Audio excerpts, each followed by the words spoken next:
حضرت عمر رضی عنه به ځان ته هر ټیم مرګ را یادولو. هغه ته به چې څوک ورغل ما ته نصیحت وکړه وی آیا تا ته مرګ یاد نه دی؟ نو هغه ځان ته په ګوتمه باندې لیکلي وو حضرت عمر فاروق رضی الله عنه کفا بالموت کفا بالموت.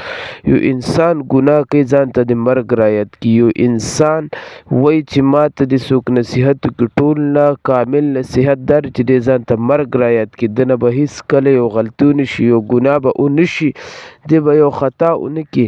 نو مرګ داسې یو عجیبه شیز دی چې دی نه هېڅوک انکار نشي کولی.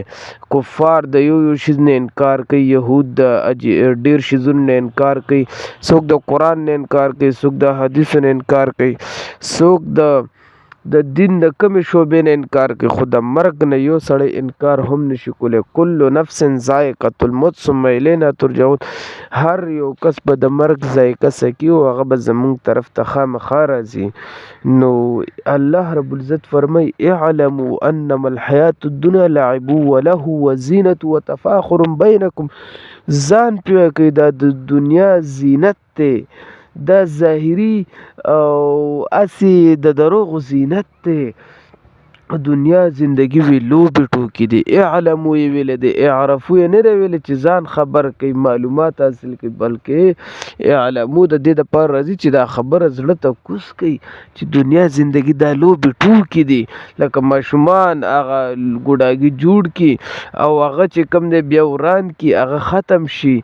نو دې نه دا مقصد حاصل شو چې د دنیا زندگی لوبې ټوکې دي. عزتمندو نو ځان ته مرګ را یاد کوي، مرګ وپېژنئ. که مرګ هم ځان ته را یاد کړو دنیا به هم ښایسته شي او آخرت به هم ښایسته شي. یو انسان ګوره چې لاړ شي جنازه کې دې مړي ته دې وګوري که نه چې دا زما مرګ دی، دې پسې سبا هم زه روان یم. هېڅ پم نه په دې نوابۍ په دې نوښار کې یو لوی نواب و په دې نوښار کې او هغه ویل چې کله زه وفات شم دا زما لاسونه داسې خلک وي په زرګو جربه ځمکه وه د هغه دومره ډېر ځمکه او مال حال او جیداد.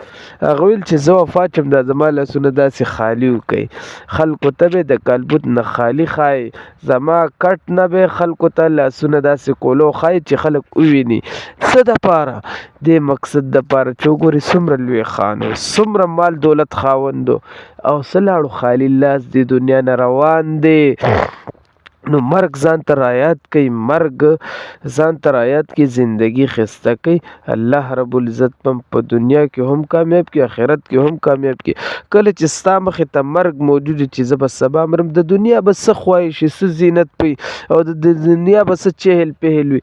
40 کاله 50 کاله وګرځه، 80 کاله وګرځه، 80 کاله دې نه زیات نن سبا څوک نشي ګرځېدلی. خوش قسمته سړی به چې 80 100 کاله زندگی په دې دنیا ووایي خو نشي کېدلی. 100 کاله چې تېرېږي چې څو اربه مخلوق به دې ځمکه باندې دا بني دا به ټول ختمي. نو عزتمندو هر انسان لره پکار دی ځان ته مرګ را یاد کړي. خو ابدي زندگی ده، ابدا څه ما لا نهایت له، هغې دپاره انتها نشته دی، هغه به همیشه زندگی. نو پام وکئ ځان د هر څه نه وساتئ او ځان ته مرګ را یاد کړئ او مرګ خپل زندگی دپاره یو د خیر ذریعه وګرځوئ. څنګه د خیر ذریعه؟ دا سوچ کوه چې سبا به مرګ راځي، چا سره دوکه کې مرګ راځي، چا سره دوکه کې، چا سره څه فراډ کې، چا سره څه یو کار کې هغې کې تا نه څه ګناه کېږي مرګ شته دی. مرګ په سر باندې ولاړ دی، مرګ خامخا شته دی. یو انسان د مرګ نه هم نه خلاصېږي.